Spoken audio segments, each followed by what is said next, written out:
Lauren, who you'll hear from next week, and I were talking this past week about whenever Reed is out, we do not get easy scriptures to wrestle with. And so the nice part is we heard Reed talk last week in chapter 18 of Genesis, the story of Abraham. We'll be talking today a little bit about Hagar, and then we'll be finishing it up next week with Abraham and the story we're all familiar with, the binding of Isaac. And so this story and the story next week in particular are sometimes very hard for us to wrestle with. And they're stories that we don't oftentimes give enough attention to and ask the question like, why? Why is this story here? Why is it being told to us in this way? To understand Hagar and the story that we're going to talk about, we first need to go all the way back to Genesis chapter 11, which is where we first are introduced to Abraham. Now, Abraham's story goes from chapter 11 through chapter 25, but for all intensive purposes, it ends in chapter 22 at the binding of Isaac, where we'll hear more about next week. And it's supposed to act as a biography. In chapter 12, at the very beginning of chapter 12, we are introduced to Abraham and through a conversation with God, where God tells him to leave his land and promises that he will make a great nation of him. And then in chapter 22, we see God's last conversation with Abraham, where God tells him to go up, bind his son. Abraham does so. In chapter 23, his wife Sarah dies. Chapter 24, he moves, and in chapter 25, we see his death. We don't see at that point anything past. God doesn't talk to him anymore after chapter 22, and it just sort of ends. So we ask why. Why is a biography of these 11 chapters covering these very specific stories, and why, if we are talking about the biography of one of the patrons of our church, why is it that we spend an entire chapter almost on the harm that is caused to the slave woman Hagar? Now, in chapter 12 of Genesis, we see that Abraham and Sarah flee Canaan and go down to Egypt, which is where we assume they get Hagar, the Egyptian, because of a famine. And they then make their way back to Canaan afterwards, after having tricked the Pharaoh. And then we don't hear anything else about her again until chapter 16. And in chapter 15, God again promises Abraham that he's going to make a great nation of him. And in chapter 16, we see Sarah come to Abraham and say, it's obvious that I'm old, and so I think you should take Hagar as your wife and have a son, and maybe through her, a great nation will be built. Well, what happens in 16 is important to what we're going to read about in 21. So Abraham says to Sarah, your slave girl is in your power, do with her as you please. And then Sarah dealt harshly with her, and she ran away from her. So Hagar is given to Abraham against her will. Hagar is never named, so we don't hear Sarah give her a name. We do not hear Abraham even talk to her. What we see is Sarah tells Abraham, hey, God has promised you a great nation. I'm old. Take this slave, do with her as you please. Give me children so that we can then go on and fulfill God's prophecy. And Abraham just says, okay. And then after Hagar conceives, Sarah then gets angry and tells him and Abraham just tells her to do with her what she pleases. Again, this woman is being objectified. Her body is being used against her will. She is being treated poorly. And so why is this story a story that we have to wrestle with, right? Like we have this sense and notion that the people that we look to in the text should be those who we uphold, who are more righteous than us, right? But that's not what we see here. And then after Hagar flees, she's running through the wilderness again, pregnant. The angel of the Lord finds her nearby a spring of water in the wilderness, and the spring was on its way to Shur. And he said, Hagar, slave girl of Sarai, where have you come from and where are you going? She said, I am running away from my mistress Sarai. The angel of the Lord also said to her, I will so greatly multiply your offspring that they cannot be counted for multitude. And the angel of the Lord said to her, now you have conceived and shall bear a son, and you shall call him Ishmael, for the Lord has given heed to your affliction. So she named the Lord who spoke to her, you are El Roi, For she said, have I really seen God and remained alive after seeing him? Therefore, the well was called Bir Lahai Roi, and it lies between Kadesh and Bered. So Hagar, who is never called by name by either Sarah or Abraham, journeys into the wilderness where the first time we actually hear somebody speak her name is a messenger from God. And in fact, it's more important than that because she's the first person in the entire Bible up to this point who actually receives an annunciation story, who has a visitor from God come to her and talk to her by name. Abraham receives visions, Noah hears voices, Adam and Eve hear voices, but nobody actually sees a physical representation of God, which is why she then names God the God who sees me. And this is itself also just something that's completely unexpected because in Near East traditions, the only people who name God were like kings and patriarchs. And Abraham doesn't get to name God. In fact, Hagar is the only person in the entire Bible who gives God a name. And then she names the land after him, and she names her son God who hears, right? So it's important to put 21 in the context of 16. After receiving this message, Hagar goes back to her mistress and goes back to Abraham. And this is difficult to know why the angel commands her to do this. And womanist theologians will say that this is because there was a very low likelihood that she would have survived the desert had she just been this pregnant woman who left. So given this new information, this new strength, she returns, knowing that she has a prophecy of herself that she will have a great multitude within her house, and continues to live in the house of Abraham until we get to 21. One of the things that's important to note with this is that last week, this might be hard to see, but last week we talked about Abraham in chapter 18 showing radical hospitality to the strangers who show up to his tent in the desert, right? And that the rabbis sometimes will even tell us that the idea of this radical hospitality is so important that Abraham leaves a conversation with God to go and demonstrate hospitality to these strangers. He gives them, the strangers are in the day's heat. He meets them and runs to the ground. He gives them 3 measures of fine flour baked into a feast, brings water to wash and rest, a tender calf, curds of milk, and a banquet under a tree. He stands and serves them while they eat. And then after that, he bargains with God in another story about God not being just for harming people in Sodom. So we see a very righteous Abraham. And then I'll juxtapose that Abraham to the Abraham we saw at the start of 16 and the Abraham that we then see in 21, where he sends his own son, the boy's mother, off at first light with a single loaf laid on her shoulder, 1 skin of water, heading towards the same wilderness that these gentlemen were going to. Nothing else. Says nothing, and then she wanders the wilderness. He sends her away and doesn't go with her. And he's told to cast out his son and says nothing. So the man who demonstrated radical hospitality to these strangers who were going to venture through the desert now has nothing for his own mother of his son and his own son. Why?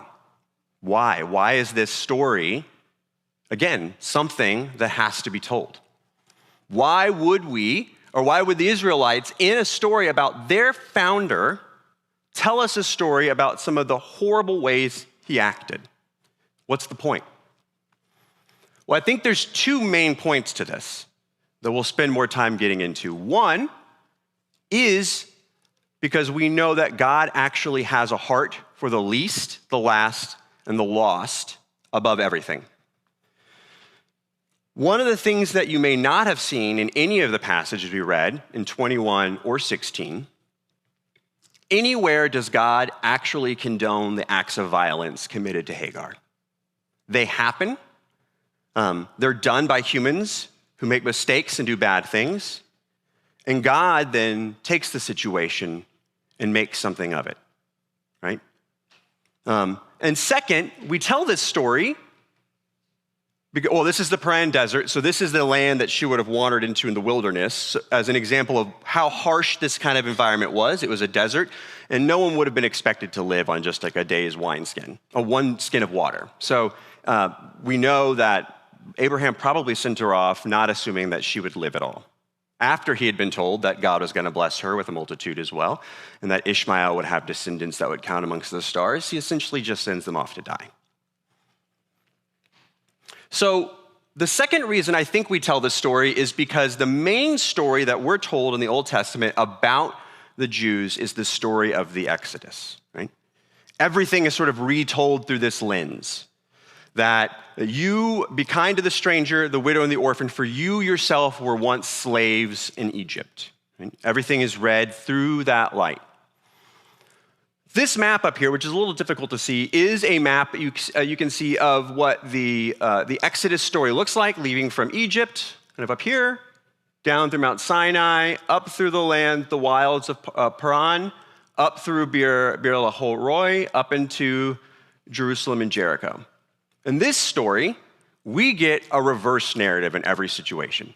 We have an Egyptian woman who is the slave of the two founders of the Hebrew faith, who flees and runs into the wilderness of Paran, going the opposite direction towards Egypt that we see happening in the Exodus story, and then who is met in the wilderness by God and is given water and sustenance to live off of. And it's baked right into the story. So here in Genesis 16, Sarai afflicted Hagar. In Genesis 15:13 and Exodus 1:11, they will be afflicted for 400 years. Cast out this slave woman and her son. Exact same word is used in Hebrew when we get into Exodus. They were driven out of Egypt.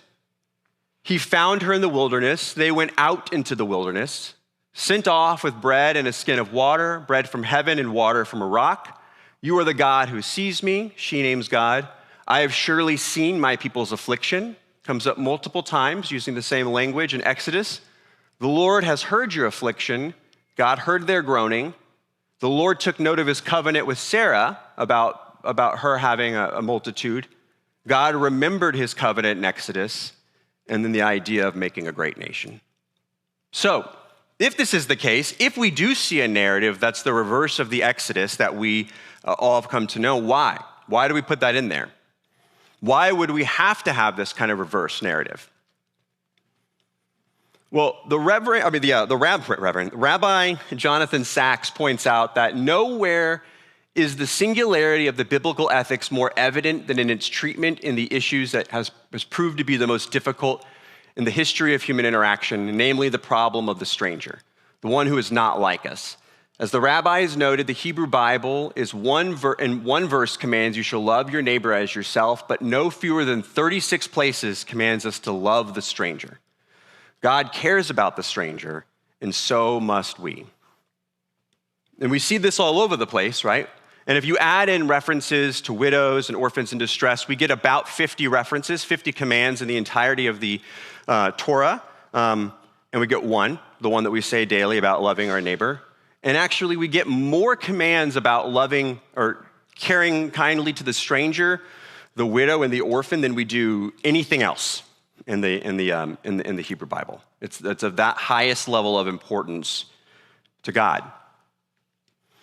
And so I think that we do this because the issue that we run into is it's hard to know, like if you're the Israelites and you are escaping the Exodus and you are being reminded to love the stranger because you were once a slave in Egypt, it's one thing. But then to also know that, hey, you yourselves have the history of being the perpetrator.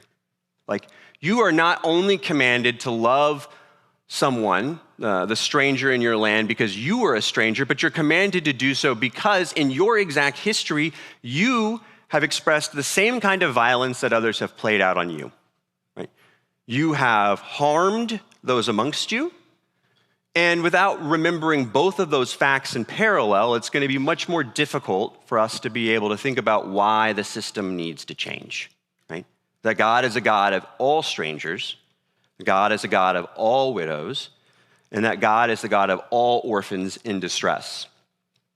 And this is something that I think we all know intrinsically, that generational trauma is something that will continue to linger. We've seen this throughout history, that peoples, when they are abused and then are given power, tend to reenact the violence that was enacted upon them. Again, so it's not only good enough to remind ourselves that we were harmed, so we should not harm, but also to remind ourselves of our own human nature, that we aren't set apart in any other way other than that God has called us and that God is commanding us to do something, that we have a history of expressing these bad tendencies ourselves. And so we need to be reminded over and over and over again, and we need to be shown what that looks like, what we did. And so this is radical if we think about the way in which the text is demonstrating this, because not only do we have a God who is showing up and caring for someone, Hagar, whose name is actually the name translates directly to stranger, who is in all intents and purposes a widow as she's been cast out by the person with whom she has had a son, and an orphan who's been thrown out by his father into the wilderness. That God shows up in a place and cares for this person in this intimate moment, that not only does God show up in this place, but that God shows up and God gives us the opportunity to continually learn from and grow from that process. When God sees Hagar, or when the angel sees Hagar in the wilderness, there's no great miracle that's performed. God doesn't give her a grand feast. God doesn't teleport her somewhere else. God simply reveals to her the well that was sitting there all along. Dolores Williams, who is sort of the matriarch of womanist theology, says that this is important because it shows to us that Hagar, and that all intents and purposes, all of us, are not necessarily always given the miracle we want, but that we are given the survival skills to make something out of nothing. That is what God grants us. And then God puts us in place an opportunity to continue to grow, and to continue to reconcile with those around us. One of the ways that we see this, and the way that we see examples of this in our modern life, come from Nelson Mandela during the Truth and Reconciliation Commissions out of the apartheid, right? Would have been very easy for someone like Nelson Mandela to immediately come out of prison and put in prison those who had done harm to him. But instead, what we see during this commission, and we hear from Nelson Mandela, is that he says, "It was during those long and lonely years that my hunger for the freedom of my own people became hunger for the freedom of all people, white and black. I knew as well as I knew anything that the oppressor must be liberated just as surely as the oppressed. A man who takes away another man's freedom is a prisoner of hatred. He is locked behind the bars of prejudice and narrow-mindedness. I am not truly free if I am taking away someone else's freedom just as surely as I am not free when my freedom is taken away from me. The oppressed and the oppressor alike are robbed of the humanity." Reconciliation, the act of breaking the chains of the history, require everyone. They require the people who did the harm. They require the people who sat around when the harm was committed. They require the people who were harmed to all say, "Not again, not anymore." Later in the Torah, we see a really interesting story. I think it's in Deuteronomy 21. We see a story about a body found in an open field between towns. And no one knows who hurt this person. The elders of the nearest towns are then called to come out and over the body declare that our hands did not shed this blood.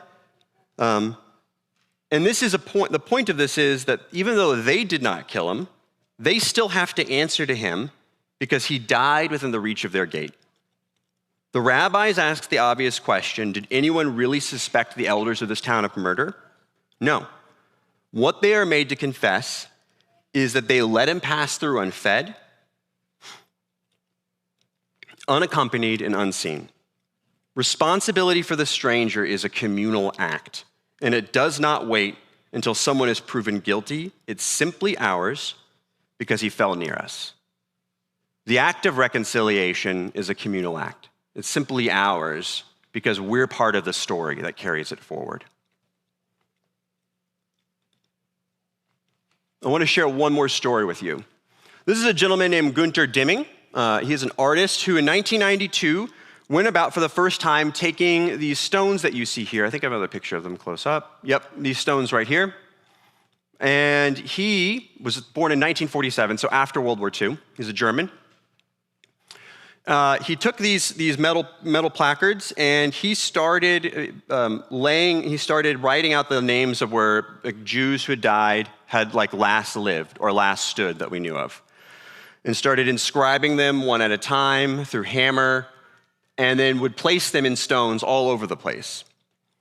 Now, since then, this has grown from a couple stones to 130,000 stones scattered across 30 countries in Europe.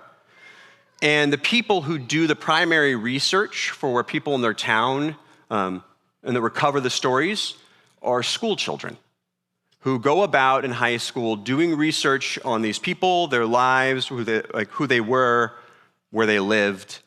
And the act that we put these in the ground, and we call them stumbling stones, not because we trip over them, but because when we see them, we kneel and bow and remember the story that we were a part of. These children in these towns were not the people who perpetuated the violence. They were not the people who harmed and had anything to do with what happened in World War II. Yet they understand that the responsibility of making sure that this doesn't happen again is to tell the story of the violence that we enacted as a collective community at some point in the past. And tell it again. What's great about the story that we see with Abraham's story and in Genesis is that it actually does end on a happy note. Hagar's story, as tragic as it is, doesn't end tragically. Years pass, Abraham grows old and dies, and at the grave, his two sons, Ishmael and Isaac, stand together as they bury their father. And then, miraculously, Isaac, the chosen son, moves to a place that we heard earlier called Bir Lahai Roi, the well that Hagar first encountered God at. And there he lives, there he makes his home, and there he grows his family in an act of generational reconciliation.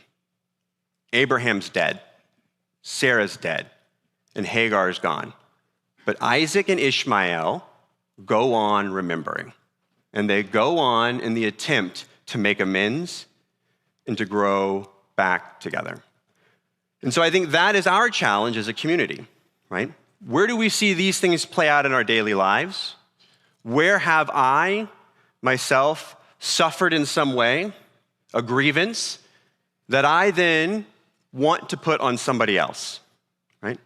Where was I spanked growing up and then told myself that I would never again do it? And in the heat of anger, spank my own children.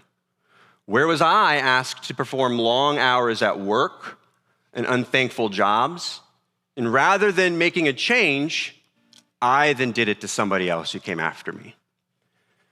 These are the everyday moments that I think that we have a chance to reenact the story that we see played out in the Exodus, the story that we see played out in Hagar, the opportunity to go on and break the chains of our history, and to learn both from the times that we did the harm as much as the times that we were harmed, knowing that we are a part of this story and that we carry it forward ourselves.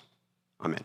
Thank you for listening to this episode of Weekly Teaching. To watch the full live stream of this worship service, you can view all archived streams at the Alamo Heights UMC YouTube channel. If you have any questions, email us at podcasts@ahumc.org. That's podcasts@ahumc.org. You can also visit our website, ahumc.org, anytime.